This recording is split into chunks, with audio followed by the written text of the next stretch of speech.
Hey everyone, and welcome to Signals from the Frontline, your every Wednesday live broadcast brought to you here by Frontline Gaming. We are your hosts, Kicker, the Chief of Serial, and Sigilite of the FLG. And I'm Seth the Mad Dog, your competitive correspondent. Kicker, bud, how have you been doing? I am back, buddy. I am happy to be home. I have a quality mic. I have got air condition. It is wonderful. Life is good. I was on the road for a few Moving up weeks. in the I world. apologize, guys, but I am back from Rocky Mountain Open and traveling a little bit recklessly and hobbying like a madman. Can we show my hobby progress here? I'm very I proud. deleted all of your hobby progress. There we go.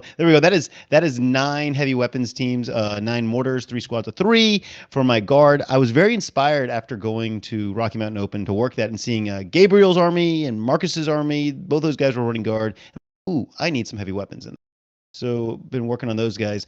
And I should probably tell everyone, if you're listening to our podcast, please consider watching live so you get to enjoy the visual elements and hop into chat and be part of the conversation. Folks, every Wednesday night, 9 p.m. Eastern Standard Time. For those just listening, we love you. So I've got my heavy weapons teams, but I've got something else. Can we show the next slide? Let's just. What do you got, Kicker? What do you got? Yeah, right. I have a Creed model, but I really like this model from Necromunda. It's what's his name? Come on, what's the pistol slinging Necromunda dude? I don't know. His name. I don't know. He's a Necromunda model. I really like the model. I really like the kind of the gunslinger vibe. So he's my Creed. The problem is that the new guardsmen are so to scale that he looks massive next to them. He looks like an ogre. So I'm like, wah, wah, wah. I'm also working on 3 melta-guns for my Acadian shock troops because of the new FAQ. You can't take double up plasma. Just because you didn't hobby for a few weeks doesn't mean you got to overwhelm most hobby progress all of a sudden. But sorry, man. I'm just like, I got stuff to get on the table because I'm playing a game tomorrow. I'm so pumped. All right, Seth, what have you been up to? I know you're busy. Yeah, I ran off to a GT for the weekend. Spoiler, I did not have a great performance of that GT going 1 and 3, but lots of learning. We'll talk about more about that later. But I did paint up one of my 3D printed models, the Voltork. That's from Mr. Modulork, which is like one of the model designers out there, which is great. I also printed off Kicker. Do you remember Brayarth's Revenge, the Emperor's Champion stabbing the orc? Yeah. The pose is so distinct. Of that as well. Oh shit! That is an orc version of that model. That is beautiful. That is an orc stabbing a Space Marine on the base. Yeah, I mean that's. Is it a Space Marine lieutenant? It's definitely a Space Marine lieutenant. Like, whatever it is, it's a dead lieutenant. It's a dead lieutenant. That's Space Marine. So, so I've been working on that. But our new tech priest, Nicky Dee. What have you been up to, Nicky?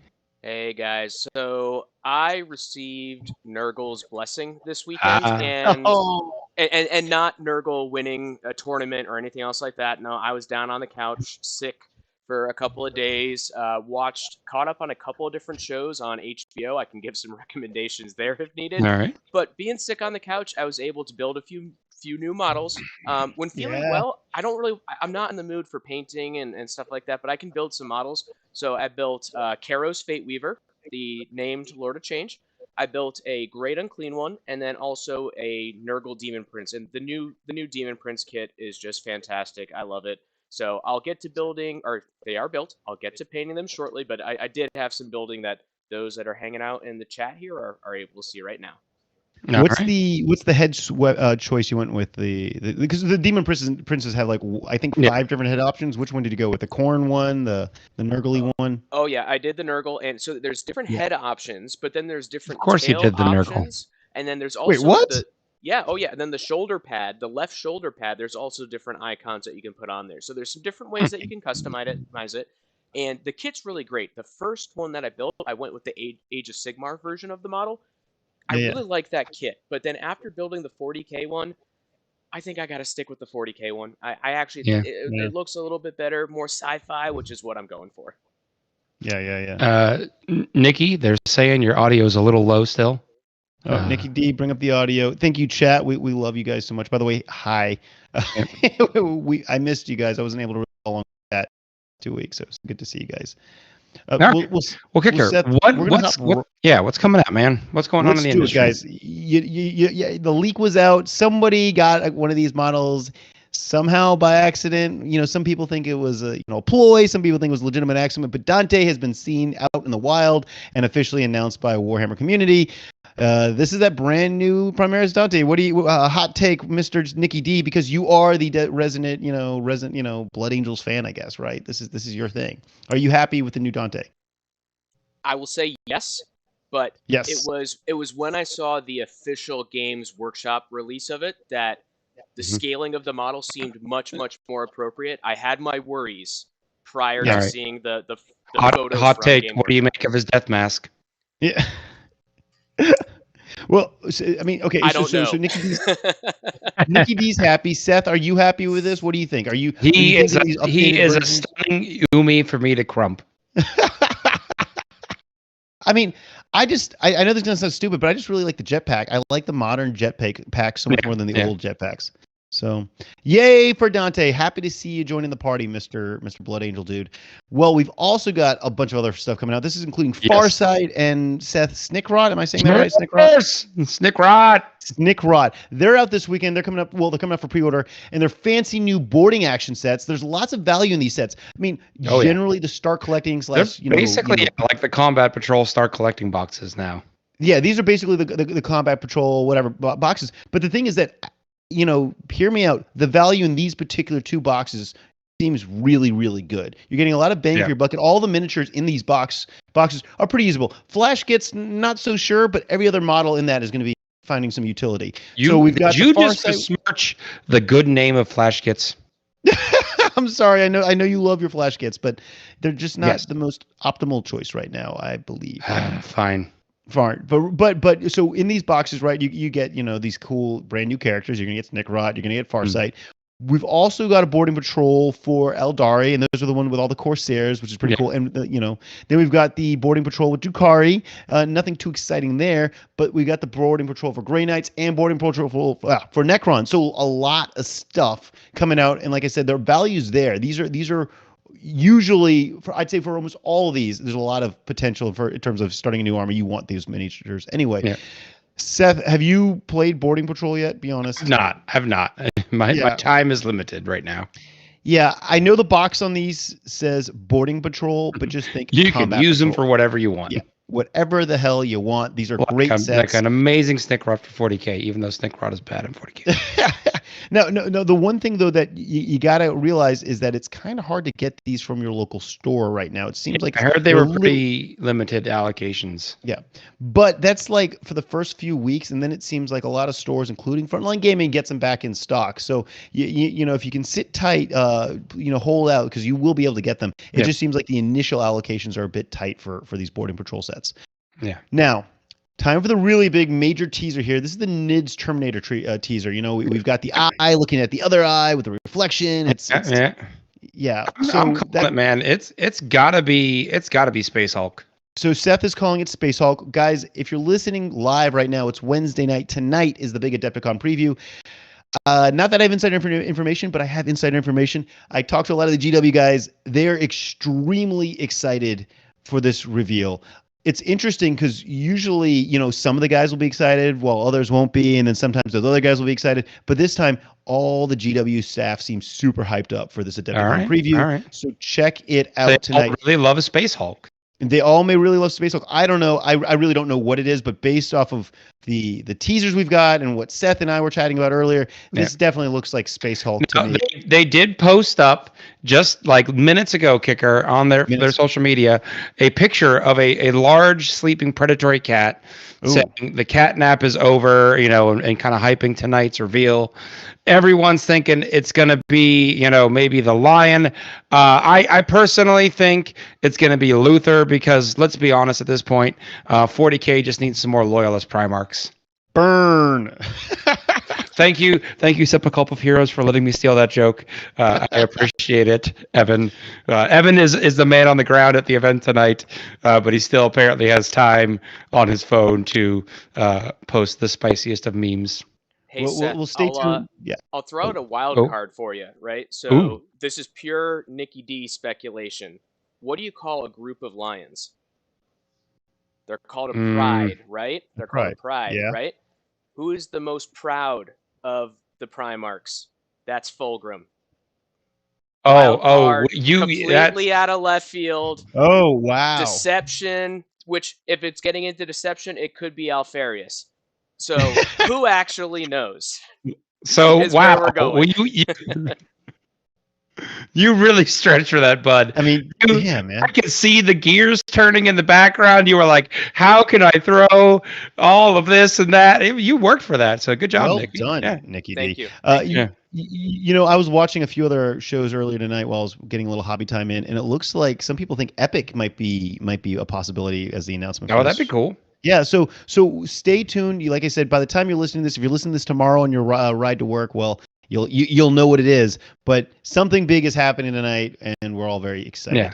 I mean, all I really want is Yarick back. Otherwise, I'm gonna have to go off and kill Angron. Dude, I really want Yark back. I am kind of frustrated with that, and I could use some catachans. Like, to be honest, the new Deathcore are cool. The new, Cadians are cool, but some catachans could really use a little bit of love there. So those Well, need an Kicker, update. Kicker, Yeah. what you're asking for is a change. And if you notice the last preview that GW had for this reveals, it's a book that has the symbol of Zinch on it, which is all about change, right? So I think that's what it's referring to. He's so deep in it, guys. Dude, can't we just be transparent? Can't they just tell us this is what you're going to find out about? Sit tight. You'll find out about it in 3 days or 2 days or 1 day. By the way, hey, chat, if you have an opinion, tell us. We're curious to hear what you guys think. Chat is saying it's the Lion. They're saying it's 10th edition.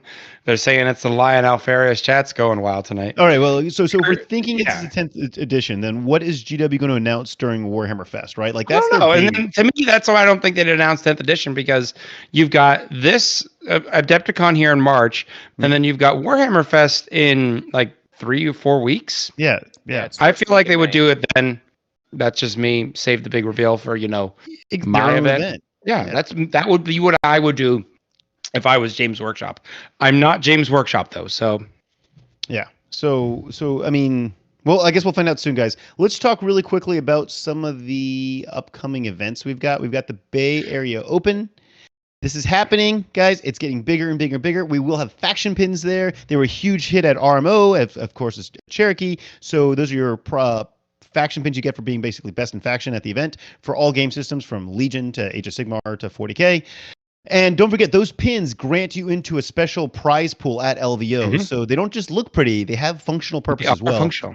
Yes, right. And we're adding song as of tomorrow. There will be song. Finally, yes, finally, we'll have the song tickets for BAO. It took a little bit of time because we were dependent on CMON, the manufacturers, to provide some support. But yes, if you get a song ticket to BAO, you're going to get some sweet exclusive swag directly from CMON. That's and pretty cool. Finally, guys, the BAO challenge coin was revealed. There we go, in all of its glory. That's Goat Boy artwork. It's the Corn Berserker with the Golden Gate Bridge kind of headpiece thing going on. Yeah, I like it. It's kind of cool, right? I like that. I think we need to lean more into the local the geographic. Yeah, right. Differences. Right. Yeah. ACO, guys. ACO, we are also adding Kill Team. Kill Team will be added tomorrow. We've been getting bombarded by people asking for Kill Team. And so it's like, okay, we got a new TO, and we lost our old TO from last year, and so we're scrambling to find a TO, and guess who stood up to be a Kill Team TO for ACO? One of the best players in the Northeast, Travis. Like, this guy is Thanks, Mr. Travis. Kill Team New York. So yeah, thank you for stepping up and helping us put this event on. And Thanks, man. finally, I guess we're going to do it right there. There you go. If you're watching right now, you get to see the brand new Lone Star Open 2023 artwork. It is gorgeous. It will be epic on shirts. And of course, we'll be throwing all the cool as well with this logo on there. That's, yeah. We do have a few event-related questions in chat. Shoot. You put Lone Star logo up. Chat's asking, when can they be looking for tickets? Yeah, so tickets, this is kind of the initial, preview tease. Tickets should be going live next week or week after next. All right, so keep an eye out for that. Yeah, I will tell you, we're of course going to have 40K. We're of course going to have Age of Sigmar. We're definitely having Legion. Kill Team is still iffy, but I know we want to add Kill Team. We will have Song of Ice and Fire. Blood Bowl is going to be coming this year, or should be coming this year. So And of course, this year's Lone Star Open is once again the military appreciation event for us. So there'll be discounted rooms, further discounted rooms for military folks. Everyone in the served, who served or formerly served, currently served or formerly served, will be getting a special little gift from Frontline Gaming, as well as each tournament. So each game system will have its own kind of military specific thing taking place. We'll be doing a branch versus branch competition like we did last year for 40K. So yay! Now I have one more question. I'm going to hit you. One more. All right, shoot. Chat's hitting me with this, so I'm hitting you with it. Let's hear it. When do you think we're going to announce some LVO dates? Jeez. All right. This has been a challenge to say the least, but LVO is happening. The contract has been signed. I was asked to hold off until we can make a fancy graphic and explain all the good stuff. But it will be at the end of January, like it always is. The following year, 2025, is getting interesting. We might have to put that at early February, but at least for 2024, it will be end of February. So get ready for that. All right. So, but just stay tuned in the coming months. We'll have the official dates once everything gets finalized on the back end. Yeah. Let's hop ahead to the network news. Yes, please. Don't forget, starting here in April, which is one short week away. So this week and the next. After that, we're YouTube only. So Mark of Corn 8, I see you. Crypt Shadow, I see you. And Twitch. You guys probably going to need to migrate on over to YouTube if you want to keep watching us. So we'll be seeing you guys there. I'm just finishing up some of the paperwork with some of the affiliates. So I'm hoping kind of at the start of April to announce everyone that's joining the program. And it's a lot of folks. Can we really exciting. Tease a few of the people that are going to be part of our little community? You might say that they're titans of the industry. Oh, okay. Wow. And you could say that they can get things done in 40 minutes or less. But we'll talk more about that. Dang. Do we have any vanguards? There are some vanguards out there. We'll find out though. But I'm going to save the rest of that for later. All right. I didn't tell you what your question of the week is. Oh shit! Do we have to do this? In 30 seconds or less, Kicker. All right, yeah, let's do it. You know how to do this. I promise. All right. Secrets to painting earth tones. Oh, jeez. Ready? Do we just go now? Okay, ready? I'm going. Okay, so as you guys know, I paint a lot of earth tones. I think the secret is to stick with colors that are all very realistic. You don't try to get creative. You stick with natural colors. You go look outside, you look at the dirt under your feet, and think, okay, I want to match those colors. If you get creative, you destroy the illusion. And also, just a shit ton of browns and a few greens. There we go. Good job. Did I stick to 30 seconds? I'm really bad. You were under it, no less. Yeah. All right. Cool. Yes. So we had a topic this week that our lovely producer Nicky Dee decided on. It's picking the right army. Wow. So Nicky, you kind of want to give us a bit of a spiel on what kind of inspired you to ask this question? Yeah. Well, there's just a lot of new updates, releases that are all related to 40K at this point in time. And, it's still the beginning of a new year for the 40K season. And just in talking with some of the circles of folks that I know, there's a struggle with trying to figure out, what army you play, when you play it. Hey, I'm not having success with my army. Do I switch to playing something else?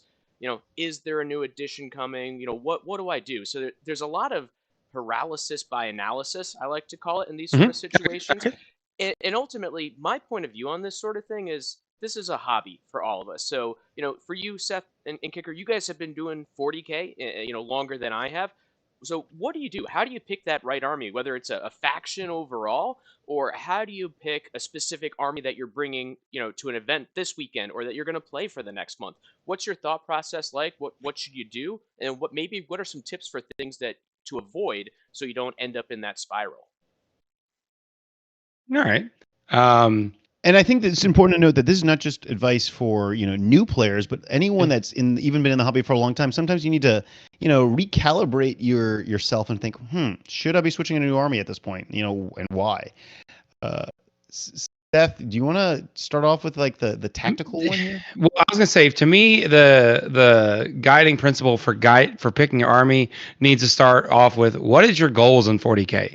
If you're out here to play competitively, and you pick something that's struggling right now, like AdMech, because you love the models, which is what everyone says, pick the army that you love the models. But if your goal is to go out and win events, and you pick an army that's really struggling, you're going to be disappointed with that purchase. And this is, starting an army and getting it from ground zero to a full functioning 2,000 point painted army can take some time. And if you're doing it on your own, that can be a lot of hobbying time. Or if you're getting someone to build it and paint it for you on commission, that can be quite costly. So to me, like, it's setting expectations. I do that at work with my clients. So, what is your expectation? If your expectation is I want to go out and win tournaments, be prepared to need to adjust fast, and the army you might start off building might change in a month or two. But if your goal is I want to collect them all and I want to paint them all, then you might be better off going towards an army that you really enjoy, the paint style that you can use on that army, and you enjoy the model collection. So it kind of starts with what's your goals. But Seth, that's a really good point, because as the 40K game is becoming more and more, I don't want to use the word mainstream, but becoming more mainstream and more known, we're getting a lot of Magic players jumping into 40K. And Magic players, let's just be honest, they're very competitive. They want to win. That is, the Magic mindset is to win. So they want to come to 40K and be competitive. And I've seen countless Magic players like start an army but they quickly get frustrated because it's just not as competitive.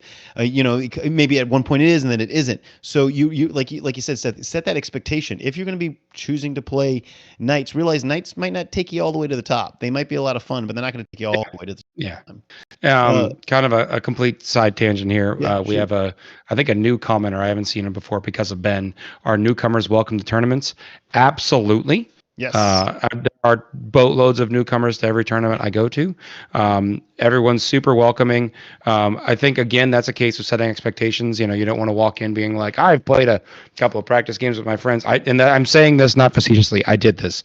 I went into an RTT once thinking, in like 8th edition, I played a few practice games. I'm going to go whip all these boys in Montgomery's butt. And then they whipped my butt. So, I just... You keep that in mind. If you're going to a tournament, you might take your lumps as you kind of catch up to the rest of the scene.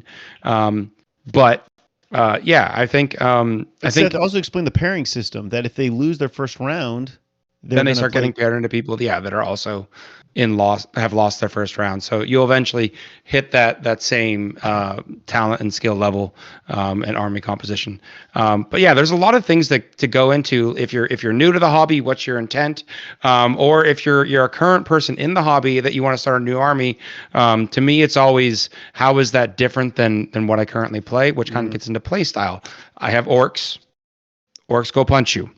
They can shoot you, but really they punch you. And then I had Tau. Tau shoot you. They're very different play styles. So if I want to play something different, I can hop between the two. Votan was kind of in that middle. It was something different and new. And honestly, that was an army I started not because of play style, but because it was new and it was a chance to practice some new paint techniques, which might be another reason you want to start an army, because kicker, you're painting your guard. Yeah. If you decided to start painting your guard in like rave nightclub colors, it wouldn't fit with the rest of your army. So you don't want to do that. Yeah. But if you started a new army and you wanted to do a more, kind of vibrant abstract color scheme like that, you could. And then army could be cohesive. Many people have armies that are polar opposite, not just in play style like Seth was talking about, but also in aesthetics, so that you can kind of jump from one to another. One can be more organic in nature, painting fur and whatnot. The others, Space Marine armor or whatever. Seth, I go from painting my guard, which are very olive drab, or earth tones, to like orcs, which I try to get bright and use a lot of orange in them to add. So that's totally aligned. But Seth, I think you touched on a point that we should probably bring up right now, and except that new armies are constantly released, like the Votan. That was the shiny new thing. It wasn't something you really needed. It was just like, they're kind of that in between Tau and orcs, you were saying, whatever. But they were a new army. They were exciting. Sometimes old armies can get an entirely new model range. Guard just got a huge model range, so now a lot of people are excited for that. So when those new armies or updates get released, you're probably just going to want to forget about the army play style or the model, range, and or whether you actually need it, or even the painting or whatever, and you just kind of want to jump on board because there's so much excitement, and that's okay. I tried very hard to stick with an army, but then Votan, which that army was Votan, and I got Votan initially because I was excited. It was a nice, shiny new thing. I like dwarfs. I'm short. I can relate, but as soon as Guard started getting their They new pulled you models, I'm back. like, They pulled you back. I'm a die-hard Guard fan. I can't bring myself. I was no longer excited about painting Votann when like the brand new updated Guard kits are out, because that's like my baby. So And yeah. ultimately, at the end of the day, collect and paint and play what you like. Yeah. If you grounded out and kept trying to work on your Votann army and watched all the Guard models go by that you wanted and not paint them, you weren't going to enjoy your hobby time. And at the end of the day, this is supposed to be fun, right? Yeah. Like, guys, we're just doing this because it's fun, right? Like, if it stops being fun because you want to paint something else, then stop. It's okay. Your project can be left unfinished. Like, we can have a therapy session here, Seth. Like, we can sit down and all talk. You guys, it's okay to put a project down and come back to it in a few months or years or never at all. That's all right.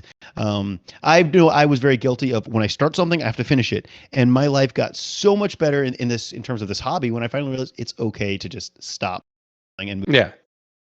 I mean, there's, unless you're literally like have a list for a tournament that says this is my list of models and it must be painted by this date, you can always push things back. You can always put the models down and go do something else and come back.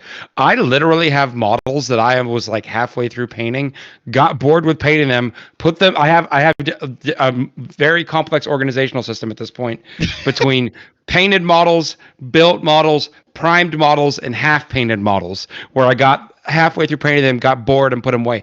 My Space Marines that I have are this very metallic blue green. And I have like, I don't know, a dozen models that were like, I started that and I did the silver trim and then I got bored and put them in a box. Yeah. But they're there. And one day if I want to go back to them, I can go back to them. They're there and I can pull them back out and keep going on that project whenever I want.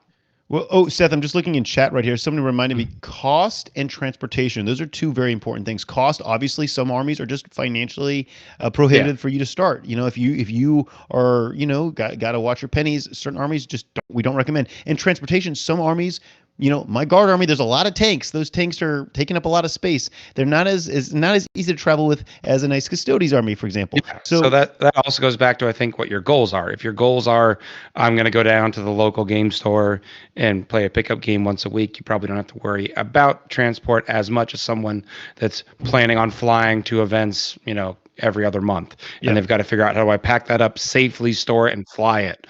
Actually, just on the Frontline Gaming community group on Facebook, somebody really wants to come to more of our events, but they don't want to ever fly because they really like a big display board. And I had explained to him that, like, you might want to rethink your display board and make one that is travel appropriate. Transportable, yeah, transportable. A lot of guys, be a hobby goblin and just carpool across the country. Yeah, not everyone can be like the hobby goblins that are in Jacksonville, Florida, and will literally drive to Las Vegas with a van so they can carry their display boards. You can be a Sean Naden who's figured out how to have a beautiful display board that he can literally pack up into a suitcase and travels with him. Same with JT up in Washington. JT makes it all around the country, but with a beautiful display board. But he's figured out from they figured out clever little ways to break down their display board. I've also seen some guys create display boards that they can basically box up into large shipping crates and ship them. Yeah. Matt Aaron, I believe, the winner for best painted at LVO, his was actually like shipped across the country in a big box. It was pretty cool. All right, hey, kicker. Yeah, let's do it. Ready to get into the next segment? Let's do it. Yeah, are you practicing? Are you doing some training? We are, but kicker, in this next segment, I'm going to need you to be my therapist. I do not know if I'm qualified to be anyone's therapist, but let's do it. I went 1-3 this weekend. Whew, shit, man. What happened to you? Was that bad therapy? That is my worst performance with orcs ever. Wow. At an event. Wait, ever though? Like ever? Ever. Ever. Oh, wow. Forever. That was as bad as I've ever done. Okay, well, for starters, let's just to keep us all relevant here. Nicky Dee, what's your worst performance at any GT? Go. Oh, GT, 1-4. Yeah. 1-4. Yeah. Last May I went to a GT I had not played in about 3 or 4 months, and I was like, oh, I'm going to play my Death Guard list that I haven't played in 3 months. Hey guys, guess what? The meta changes. So when you bring the same list expecting things to be okay, my Death Guard did not like Tyrannid and Craft World Mortal Wounds. They did not. So it happens. So Seth, what's next? What's going on? So this event was a rough one for me. I got a couple bad pairings. Not that they were bad opponents, but it was just a bad matchup for me army wise. I was taking orcs. I took Goths, but I took Goths with like no kill rigs and like almost all infantry and one truck. And I ran into World Eaters for the first 2 rounds, which is a rough matchup. And then I did play a Marine player in round 3, and I managed to beat him.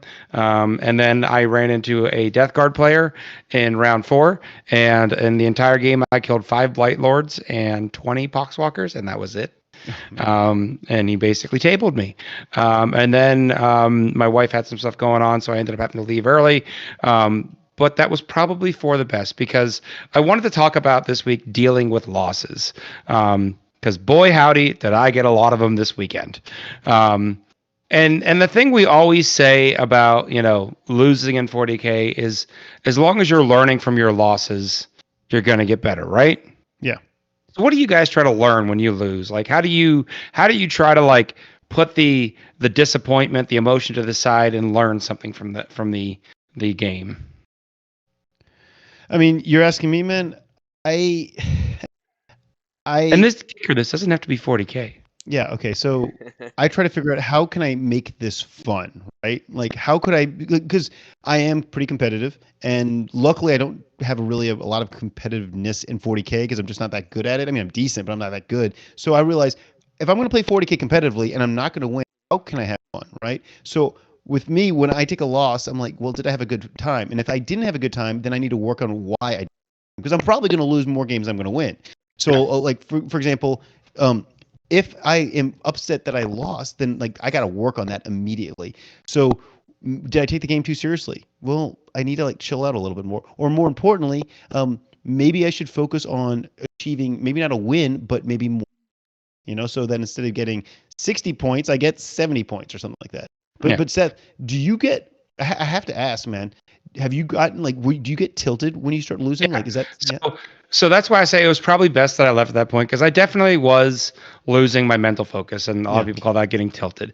And I was just at that point, I had made so many wrong decisions across that event that at that point I felt like everything I did was wrong, and that every decision I made was wrong, and simple decisions were causing me a lot of, I call it vapor lock, where you just kind of sit there and think. And then you think yourself in a circle, and then you keep doing it, and you don't really move. And like your opponent's like, "Are you okay, man?" And you're like, "I'm just thinking really hard." So it's certainly, there are times where that's happened to me, and that happened this week. And I kind of got rattled after that round 4, where I was like, "Man, I've played Death Guard before, and I handled them pretty well, and that was rough." And I was like, "Geez." I really got to rethink how I'm playing this army. And so it's probably best, because at that point, I went into the weekend with the goal of I wanted to try a very off-meta Goth list, and I wanted to see if it had a chance to compete.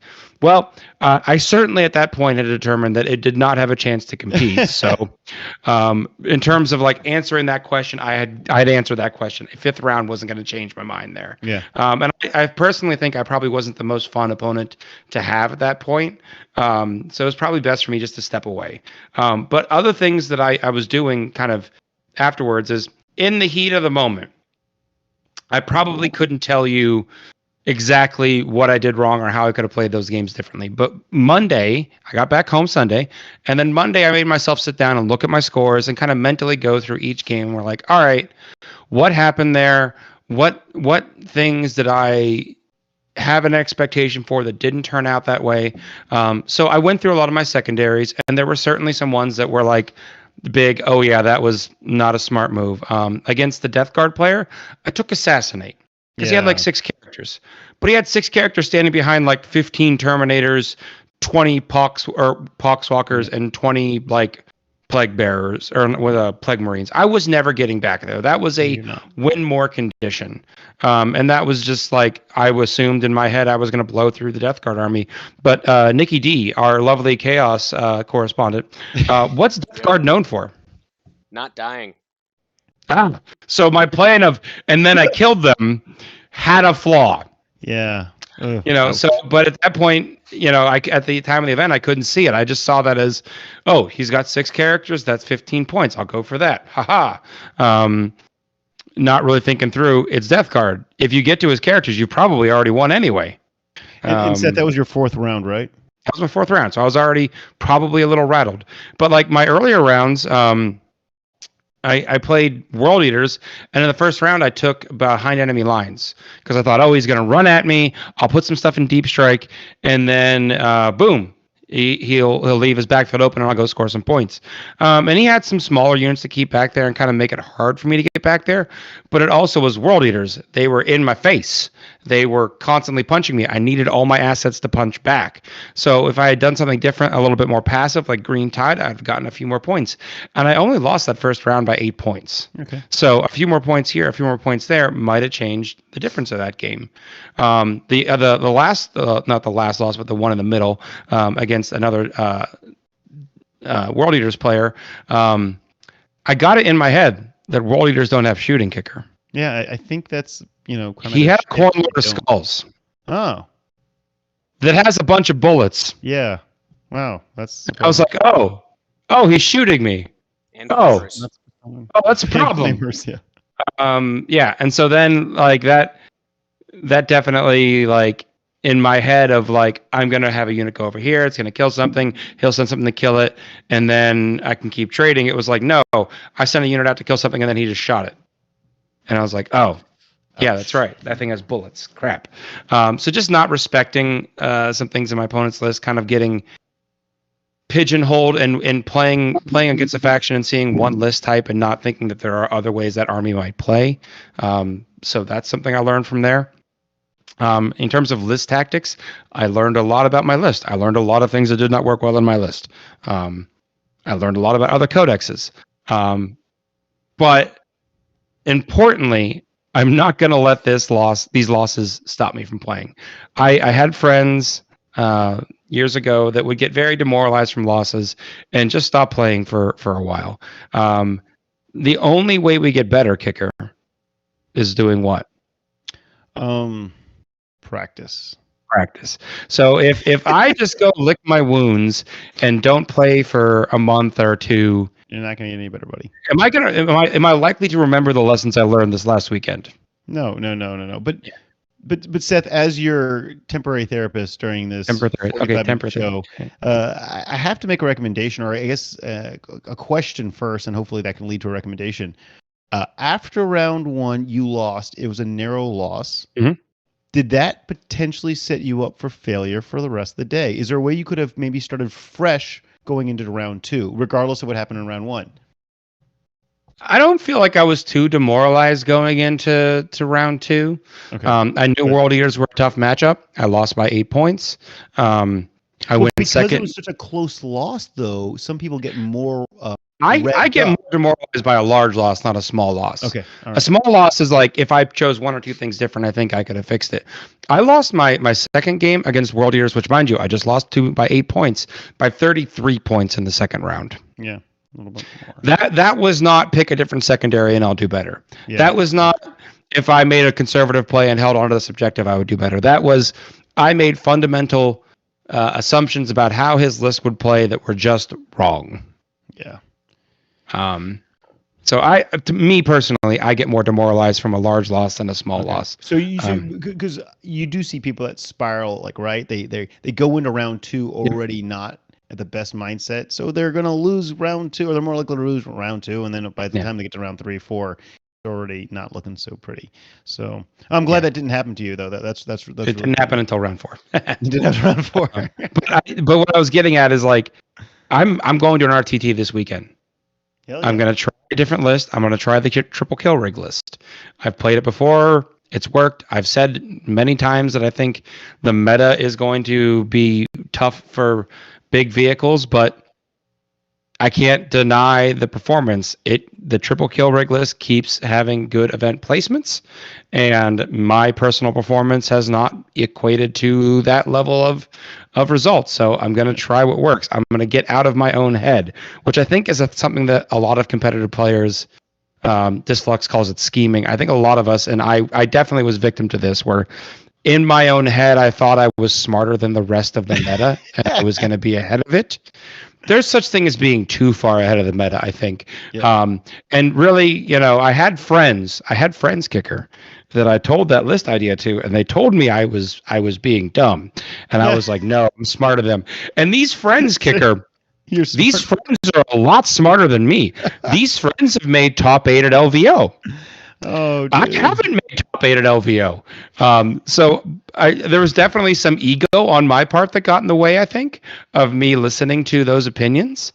Okay, can I ask you this? Yeah. So I'm not just saying it was the ego, but were you excited about the list because it was like a fun list? Maybe it was some new miniatures you painted that you were stoked to bring. Like, did there? Like, I'm not trying to like Marie Kondo this, but was there some spark of joy about the list itself, regardless of your performance, that you wanted to? I was excited with a list that was different than what all the other golf lists were. Yeah. Special snowflake. Okay.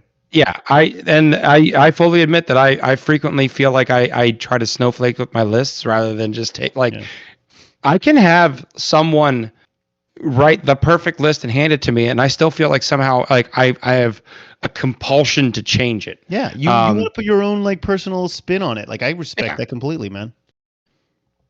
So I think, but sometimes like learning to accept that there are people out there that are smarter than you that write better lists than you, and it doesn't make you any worse of a player is hard for me, but it's something I'm learning to do.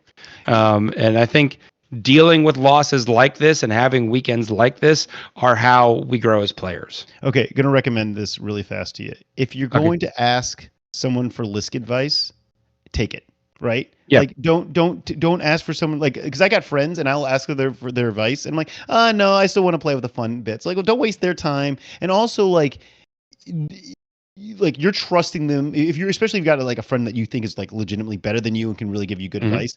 Trust their advice. Give them the opportunity to let them help you make you a better player. Sometimes it's not so much fun because like you, Seth, I like to do my own special snowflake stuff, but I want to make a competitive guard list. I'm not going to write that list. I'm not going to change a single thing. I'm going to let the professionals take it. And guys, there's no shame in letting someone write your list for you. Like that's perfectly okay. Yeah. So very cool. That was a little bit, emotionally vulnerable there for me, but I think it turned out well. Yeah, I'm proud of you.